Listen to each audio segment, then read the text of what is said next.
Melati kuntum tumbuh melata, sayang merebah di pohon cemara. Salam sejahtera mulanya kata, saya sembah pembuka bicara. Nama saya Rafael Anajang yang memegang kad nomometrik bernombor D202091095954. Apakah kalian tahu apa itu kad kredit? Mungkin banyak yang tahu apa itu kad kredit, tapi tidak tahu maksud kad kredit berkenaan.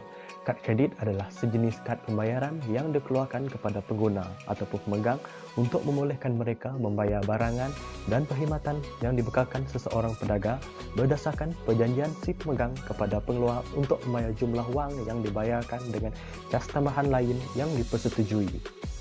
Sebagai pengenalan, kad kredit boleh didefinisikan sebagai alat pembayaran secara elektronik yang membolehkan anda membeli barangan atau mendapatkan perkhidmatan tanpa menggunakan wang tunai. Kini, memiliki kad kredit bukan lagi satu kemewahan, tetapi satu keperluan. Banyak jenis kad kredit yang terdapat di pasaran, antaranya yang popular ialah Mastercard dan Visa. Kad kredit mengetepikan keperluan menggunakan wang tunai dalam sesuatu urus niaga. Mutakhir ini, pemilikan kad kredit semakin mudah dan telah menyebabkan ramai di antara masyarakat yang telah mohon dan menggunakannya tanpa mengira kesannya kepada diri maupun negara. Jika ditelusuri, kad kredit hanya digunakan mengikut kemampuan oleh mereka yang kaya dan berada pada masa dahulu. Tetapi, kini sesiapa pun boleh memilikinya dengan gaji serendah ringgit Malaysia RM1,500. Oleh itu, wajar untuk kita bincangkan implikasi penggunaan kad kredit kepada masyarakat supaya ianya menjadi pengajaran kepada kita semua. Baiklah, kita berak kepada yang pertama, iaitu implikasi positif. Yang pertama adalah menjamin keselamatan wang pengguna. Sebagai pelajar berminda kelas pertama, penggunaan kad kredit memberikan implikasi yang baik kerana keselamatan pengguna terjamin berbanding menggunakan wang. Ciptaan kad kredit pada asalnya diperkenalkan bagi memudahkan transaksi wang yang tinggi jumlahnya. Masalah yang timbul pada ketika itu adalah keselamatan untuk membawa wang pada jumlah yang banyak untuk menyelesaikan sesuatu urusan jual beli. Maka dengan adanya teknologi elektronik dan chip pintar, kad kredit atau wang plastik ini memudahkan urusan jual beli pada jumlah yang tinggi dan keselamatan pengguna terjamin tanpa membawa wang tunai. Selain itu, jika kad kredit anda dicuri atau hilang, anda boleh terus membatalkan penggunaannya dengan menghubungi pihak kad kredit yang anda gunakan. Proses verifikasi dan pengesahan serta penggunaan nombor PIN yang digunakan dapat menghalang daripada pencuri atau orang lain daripada menggunakan kad kredit anda. Seterusnya adalah implikasi positif yang kedua, iaitu menikmati pelbagai kemudahan percuma. Pemegang kad kredit juga menikmati pelbagai kemudahan istimewa. Dengan menyebut nombor kad kredit, kita dapat membeli belah dengan mudah melalui pos atau internet tanpa perlu kita keluar dari rumah. Selain itu, kita juga dapat menempah hotel dengan memberikan nombor kad kredit kita melalui telefon.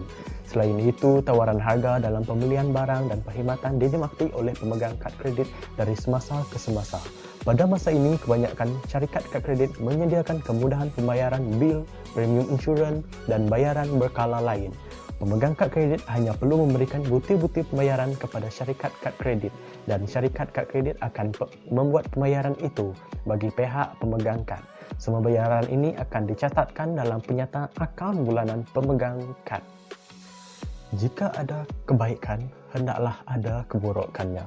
Baiklah, kita bergerak kepada implikasi negatif yang pertama, iaitu melahirkan masyarakat yang suka berhutang. Jika dilihat pada sudut yang berlainan, penggunaan kad kredit meninggalkan implikasi yang buruk kerana melahirkan masyarakat yang suka berhutang. Menurut laporan daripada bank, lebih 60% golongan yang diisytiharkan bankrupt adalah terdiri pada golongan muda. Hal ini demikian kerana golongan ini bersikap boros dalam berbelanja dan ingin mengecapi kehidupan mewah yang sama seperti orang kaya dan berada. Mereka seharusnya mengukur baju di badan sendiri supaya dapat mengelak daripada menjadi boros. Malahan, ada yang menggunakan kad kredit ibarat menggali lubang, menutup lubang, yang bermaksud berhutang untuk membayar hutang. Jika pengguna kad kredit telah dikesan oleh pihak bank kerana tidak membayar tunggakan untuk tempoh yang tertentu, mereka akan diisytiharkan sebagai bankrupt. Maka mereka akan kehilangan kelayakan untuk melakukan pelbagai urusan yang melibatkan institusi kewangan seperti bank dan merumitkan keadaan untuk meneruskan kehidupan seperti masyarakat umum. Implikasi negatif yang kedua adalah terdedah kepada penyalahgunaan dan penyelewengan data. Seperti yang kita ketahui, penggunaan kad kredit menggunakan transaksi secara elektronik dan perkakasan komputer. Urusan kad kredit yang dibuat secara atas talian lazimnya terdedah kepada salah guna data yang dikutip oleh pengusaha kedai ataupun pihak ketiga yang lain. Selain itu, terdapat juga kad kredit yang diklonkan dan menyebabkan kerugian kepada pihak kedai dan juga pengguna kad kredit yang diklonkan. Setiap hari, pelbagai inovasi yang dicipta. Begitu juga dengan pencuri data yang tidak jemu mencari jalan untuk menipu dan mencuri data peribadi seseorang. Pihak bank dan pengeluar kad kredit juga terus berusaha untuk meningkatkan tahap keselamatan data pengguna supaya penyalahgunaan dan penyelewengan yang telah berlaku tidak akan berulang lagi. Baiklah, masa amatlah mencemburui untuk saya berkongsi dengan lebih lanjut lagi berkaitan dengan implikasi penggunaan kad kredit di kalangan masyarakat. Sebagai penutupnya, kad kredit memang penting demi menyempurnakan kehidupan kita di dalam dunia yang moden ini. Akan tetapi, kad kredit akan mendatangkan kesan negatif jika disalahgunakan. Oleh itu, kita harus bijak menggunakan kad kredit. Kerajaan juga perlu mengawal ketat pengeluaran kad kredit serta jenayah kad kredit yang mungkin muncul.